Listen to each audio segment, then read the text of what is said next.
Abusiangana Mampani, His Excellency John Dramani Mahama, and our Bedu Accra Metropolitan Assembly AMA. Asoye na nekoso Anas Kwesi Pratt Jnr. Our yen centroni penny power my Ganemuha Adia Watron Womabia. Edia or the atoso reparations, history, struggle, politics, and law. Na ene eno official lunch in Tigana Mampani Abeduha na wabasona sane amoma lunch. Unim se a banner reparations a year nearma. Slave trade and I'm so at the year yen and I'm so my Ghana Mampani a shall say pussy agenda be said ne papa mua I was set a Kwesiko Koa won't be dear sono or time any ya almost share yenina no mutia so kana omo ema empata no enyem patesika nkwa empata bit me bibia bisa be my akoma any abo adwo wone a omo de yen nana no no ntenam so ama yewura Kwesi Pratt elanji book e tro book ne fa ho no de na chese watwofufu ama na to ne nkwa mu asane a wokan no na abusua Ghana Mampani nye sure say ubetimi aheti no fi say video yi obesre eni kan wo mu sanso ena disua ewo mu ha Ghana News TV eso en wani gu ahwe no bese o se ne ndi kan awaba ahwe me a na wa subscribe na wa share video yi e de ama me sanso ena da no me bonka ese 1154 ya achede soronko na achede ne se u send more than 50 euros and I say $50 a on be ma 2%. The more you send the more you earn. Na sa promotion wo ma twe akodanim akosi 30th of September anti bomode a na fa sa akwanya so na edisika. The more you send money the more you earn cash.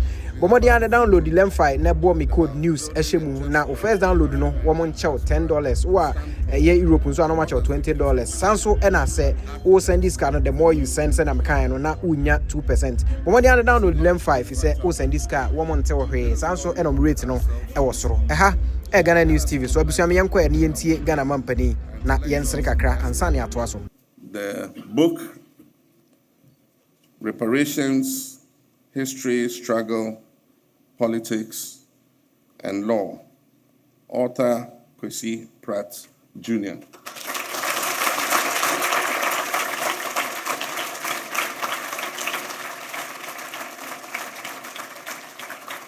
Why? Today, no fireworks. They have some cheer. So I declare the book duly launched. Refer to our chairman, Chichi Opoku, and the author of the book, Mr. Kwesi Pratt, and all the distinguished people here who have come to lend your presence to what is the launch of a very important book. Kwesi said a few things, and he said that the issue of reparations is not just about monetary compensation. It's about history. It's about recognizing the grievous harm that was done to the content of Africa by the slave trade.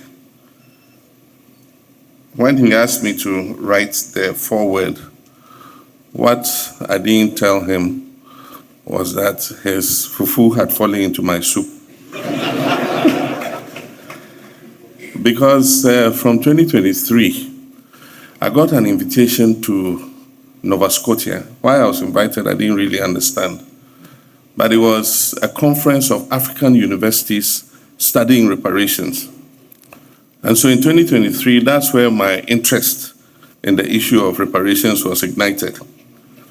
And so he didn't know I was stepping on the stone when he came and said, "Can you write the foreword for my book on reparations?" Of course, I was gradually becoming a scholar myself on the issue of reparations, so I gladly accepted. And I had come back from that conference with loads and loads and loads of studies on reparations. So it made it very easy for me to just belt out that foreword for him.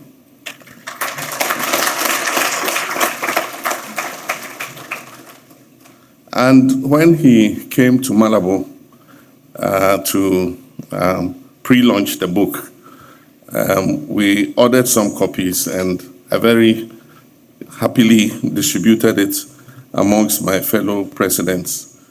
what I have to admit to him is that because I couldn't find him of his absence when I distributed the book, they asked for an autograph, but the author wasn't there, and so Kwesi, I autographed on your behalf.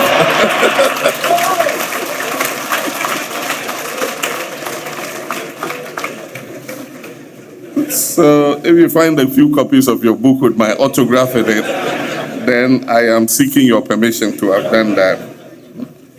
He referred to Sarah Batman, and he talked about a woman with significant backsides. I'm sure we all have sisters and wives. I can particularly testify.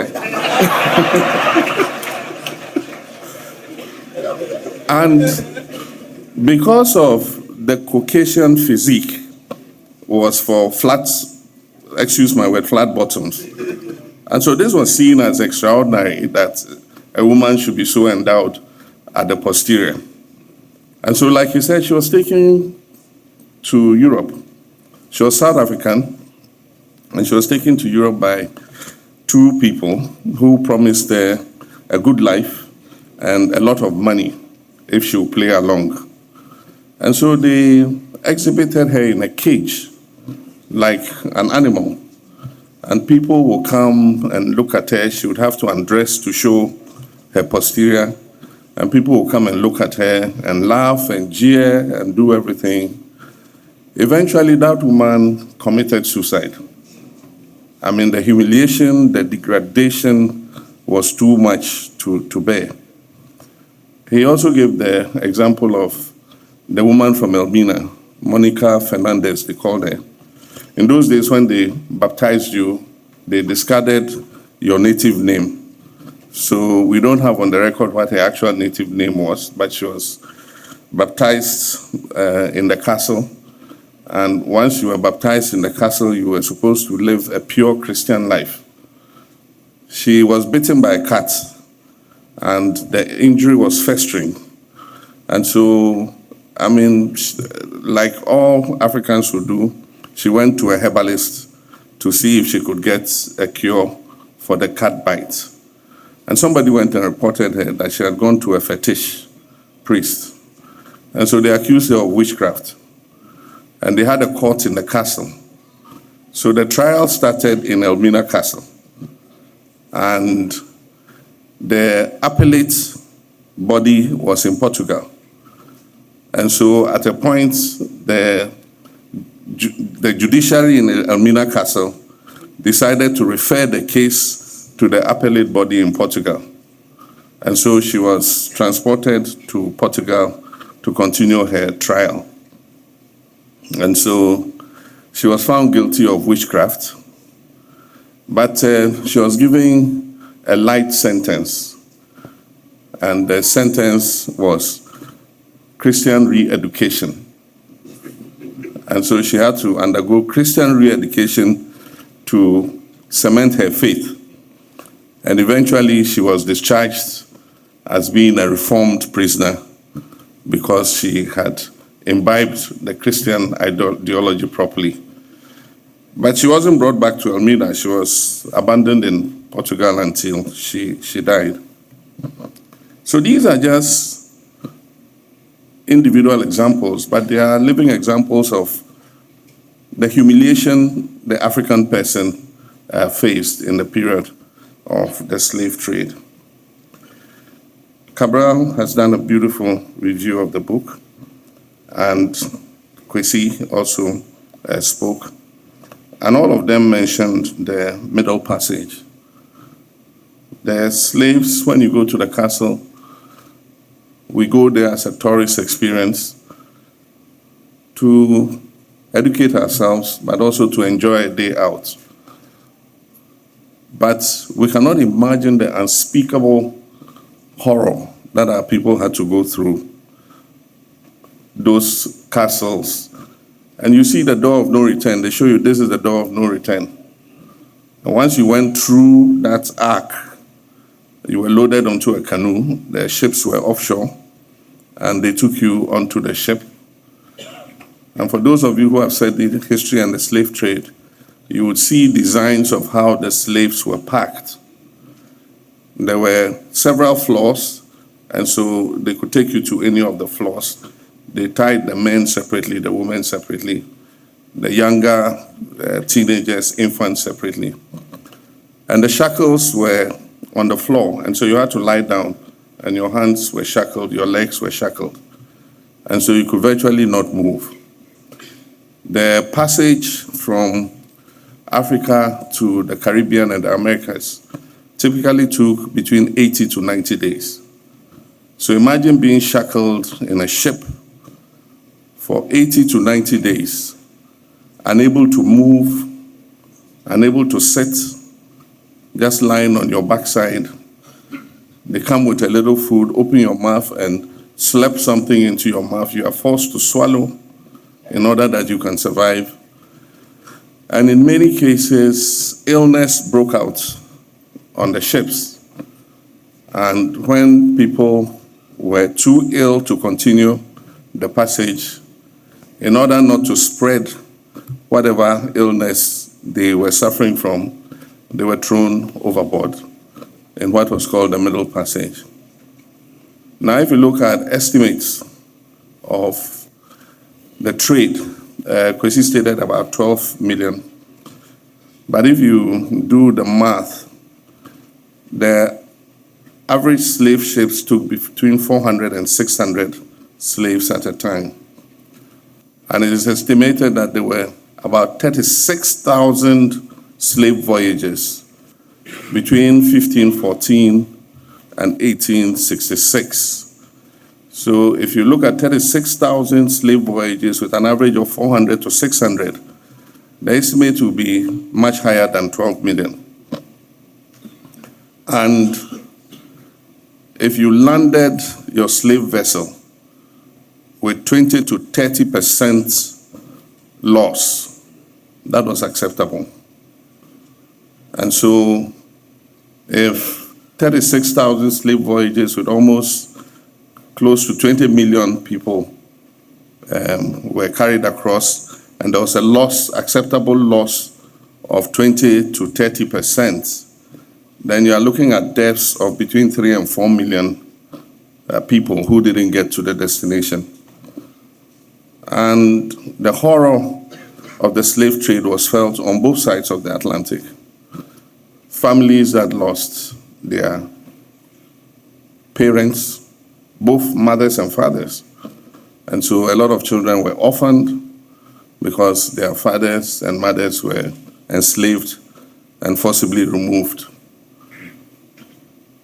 And so on the other side, relatives who were torn from their families forever and had to be auctioned, and there was a slave market. They tied you to a stake, and the white plantation owners would come and inspect, open your mouth, look at your teeth to see if any of your teeth are falling out, you know, raise your armpits and all that. I mean, just like you buy a sheep in the market,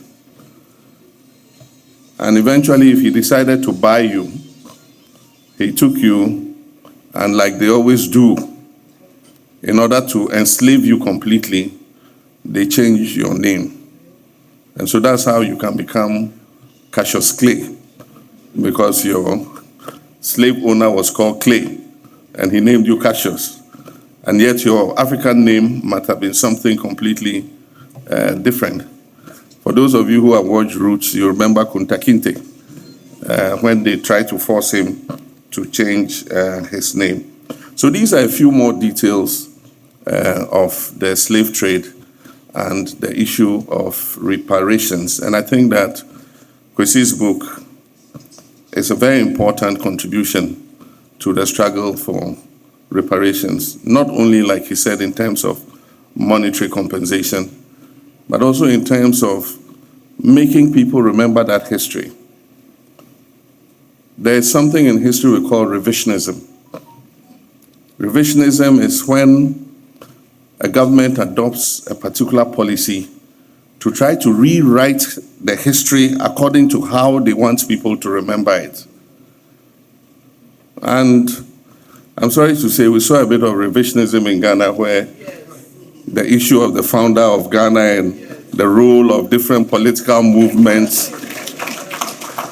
And a new curriculum was written, and somebody's name was removed and reduced to one sentence and things like that. That is also revisionism. But even in terms of the slave trade, there's revisionism going on in this country. And not in this country, in this world. I don't know how many of you have visited the Smithsonian in America. I have. And it is such a beautiful documentation of American history. It starts from the early period of America when it was only the Indians there, how they arrived there, how they settled, their way of life, and their beautiful exhibits. And then it moves from that period to when the migrants started coming from Ireland and other places, the Pilgrim Fathers and all of them, and settled on the West Coast. It also captures the early building of the railways. It captures the slave trade in detail and has exhibits on the slave trade.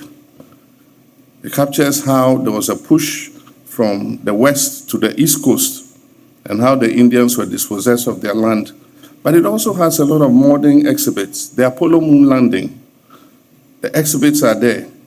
The first computer that was built, you would learn about it. And so there's a lot to learn.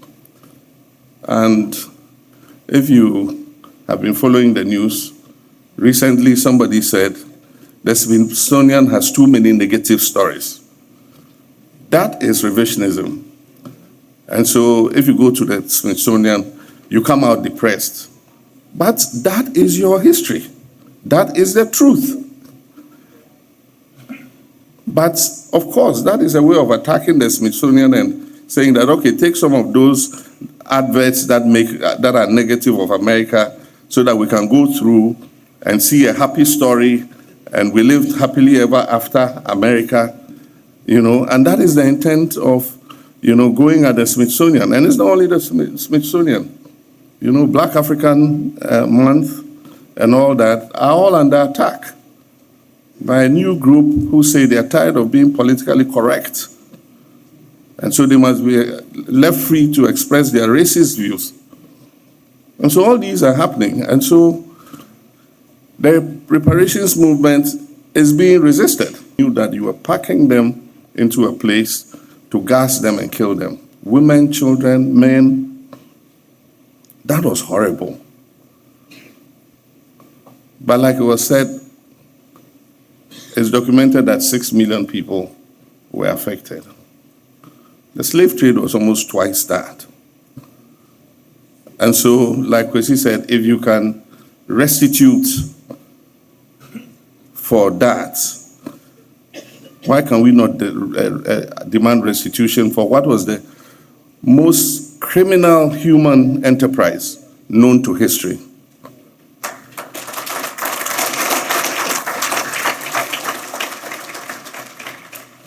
And today, in the world, there's still genocide.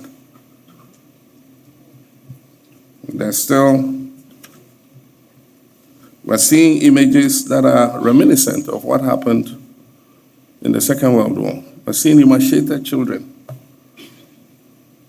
We're seeing people being starved slowly. We're seeing people being displaced. We're seeing people whose homeland is being converted to be turned into a Riviera. And we must have the courage to speak about these things. Book, Reparations, History, Struggle, Politics, and Law. Author, Kwesi Pratt Jnr.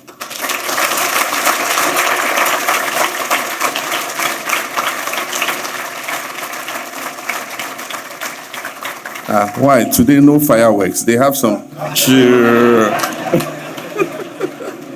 So I declare the book duly launched.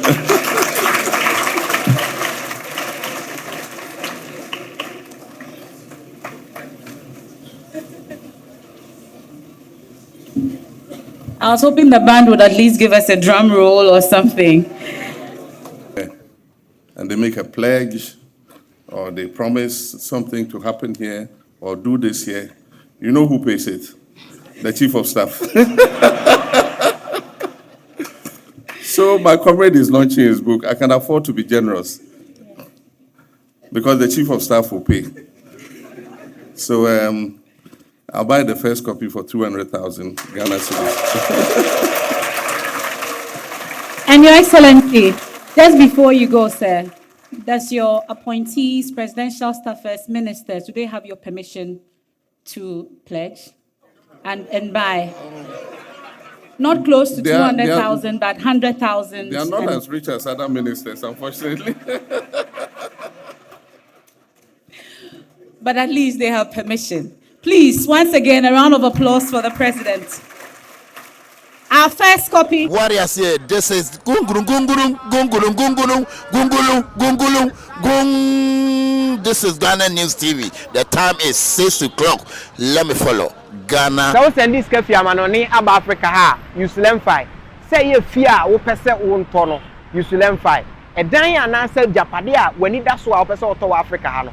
You learn five. So wo send this sika amodofo e de aboa no wo Africa ha. You learn five. Sanso e na say uti obi school fees amano a.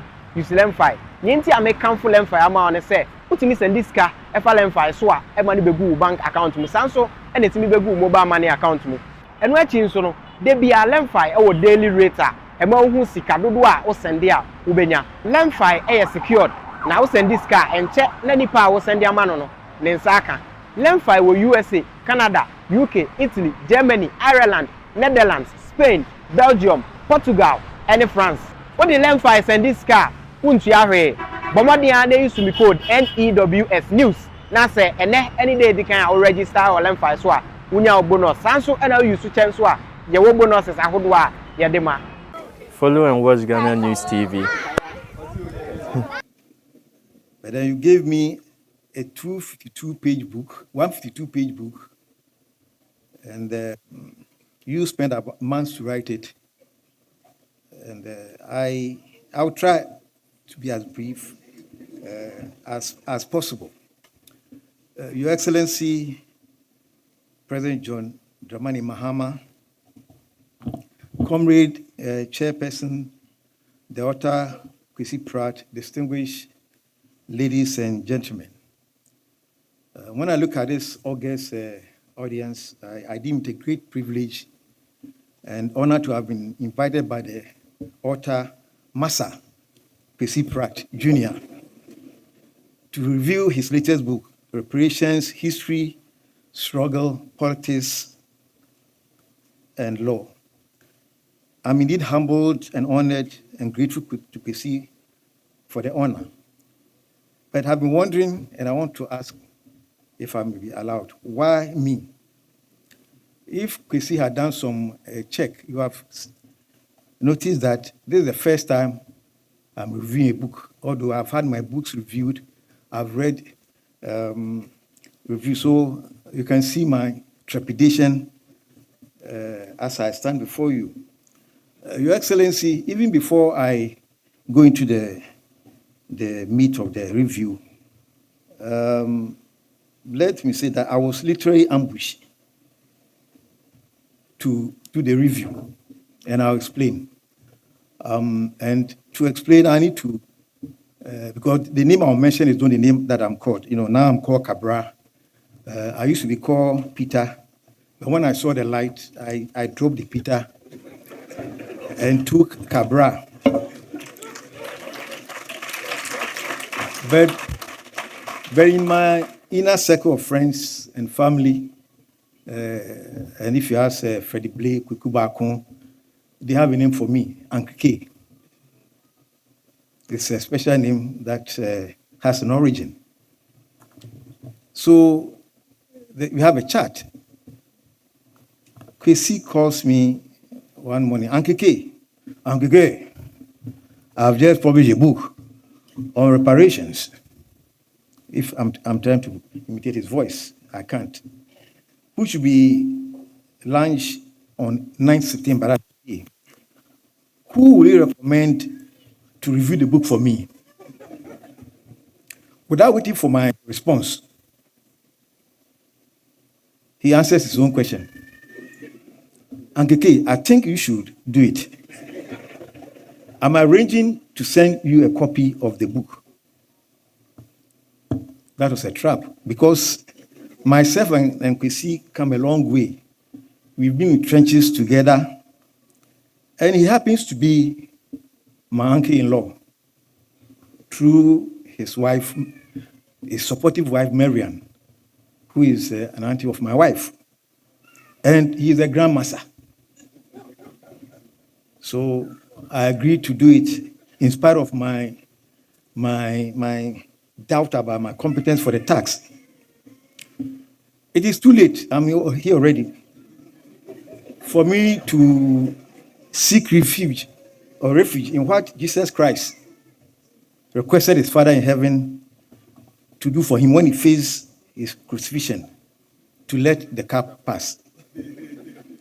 And so with a sense of gratitude and duty to a brother, friend, and comrade, I approach my task with a little prayer. So help me God. And the response is amen. Thank you for supporting me. My first impression, when I read the very first pages of the book, Reparations, History, Struggle, Politics and Law, was that only a Kwesi Pratt Jnr. could have written this very important book. If you have been watching CNN, there is a Ghanaian genius, it's called Sean Atidobe. I hope it's right. He's a science, he's 10-year-old. And he was interviewed by Dr. Sanji on CNN. And when he asked the boy, when did you develop interest in science? He said, when I was in the womb of my mother.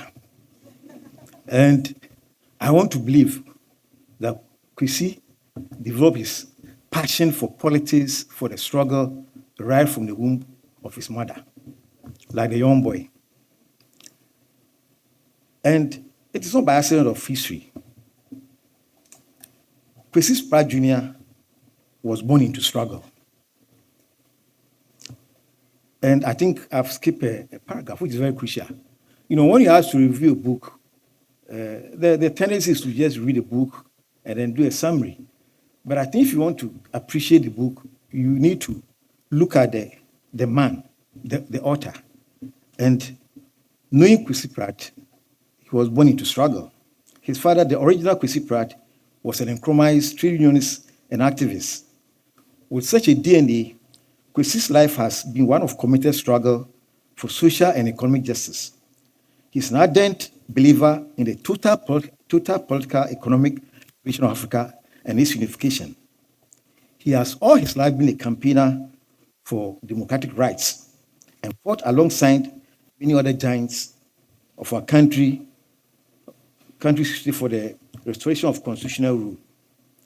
From the days of military rule, long before demonstration became popular and guaranteed by the Constitution, Kwesi defied every threat to his own safety and marched with others, and when necessary, organized one-man demonstrations, occasionally with the support of one of his brothers, for causes he believed in. For his activities, Kwesi was incarcerated several times without trial, but the walls of cells and prisons could neither hold him nor break his spirit and resolve to soldier on. His political outlook is shaped by the Pan-Africanist ideals of Marcus Garvey, Kwame Nkrumah, Frantz Fanon, and the other Amilcar Cabral, the original one, and the liberating vision of Karl Marx and Lenin. His latest book is consequently inspired and driven by his progressive political outlook. This book crowns all his battles and struggles for a just and equitable world.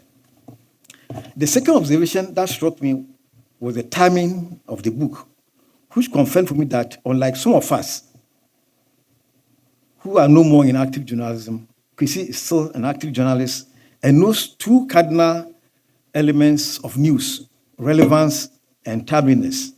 And you need to understand this background when you consider that it was only in February this year when our president launched the AU's theme for the year 2025, which reads justice for Africans and peoples of the African descent through reparations. I'm sure all the media people here now have a source material to be part of the struggle as we try to make this a subject for morning show charts and evening show charts. Now, to go back, as the records show, the Nigerian business magnate, that's Chief Moshood Abiola, in the 1990s, launched a campaign demanding reparations for the crimes of the Atlantic slave trade, colonialism and neocolonialism. Now, the paradox is that although he was making this demand, he was actually an agent of neocolonialism. But at least, maybe he was trying to do penance by launching that movement. And since then, there have been conferences all over the world, in Abuja, Accra here, in the Caribbean, Durban, all discussing reparations. And as normal, as is a practice, after these summits, there are declarations and pontifications, but they remain at the political ivory towers. The masses are not aligned with all these demands. And so, as Kwesi explained, he has come out with this book, which in my view is trying to bring the masses, all of us, the victims, to back the work of our political leaders. As he said, our president is the chairman of the AU reparation movement, and he will only succeed if the media of Africa support his work.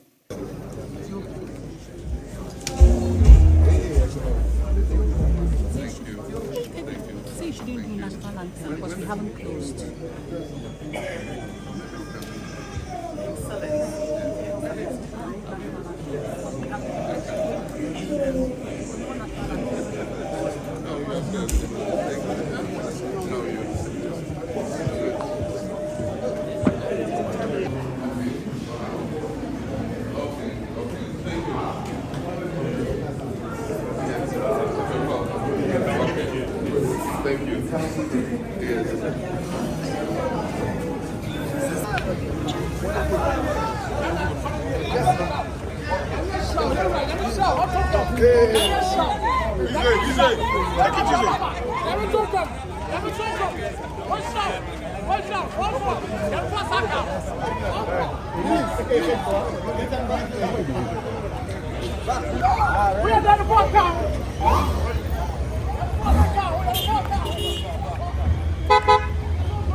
So send this cafe amanoni aba Africa ha Usulemfi.